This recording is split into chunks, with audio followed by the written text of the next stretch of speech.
तपाईँ हामी सबैजना यो संसारभित्र जन्मिसकेपछि नाना थरीको दुःखहरू भोग्नु पर्ने हुन्छ। यो हामीले भोग्नै पर्छ, स्वीकार्नै पर्छ। कतिपय मान्छेहरू दुःख पाइसकेपछि स्वीकार्ने क्षमता नभएर आफूले कमजोर ठान्ने जस्तो, आफूलाई आत्महत्या गर्ने जस्तो गरिन्छ। यो कहिले पनि गर्नु हुँदैन है सबैजनालाई। तपाईँ हामी सबैजना यो संसारभित्र जन्म लिइसकेपछि सबैजना दुःख बार हुन्छ। त्यसैले हामीले यो दुःखहरू सबै स्वीकार्दै जानुपर्छ है। कतिपयले सोच्नुहुन्छ होला हामी गरिबहरूले त कति दुःख छन्, धनीहरू त सुखै सुख छ भनेर सोच्नुहुन्छ होला। त्यो होइन, गरिब होस् धनी होस् सबैले दुःख छ।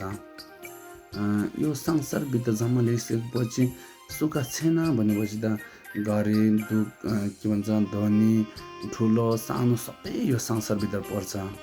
त्यसैले यो संसारभित्र जन्म लिइसकेपछि सबैलाई दुःख छ। दुःख पाएपछि आफूले कमजोर नठानेर सबै स्वीकार्दै जानु होला है सबैजनालाई।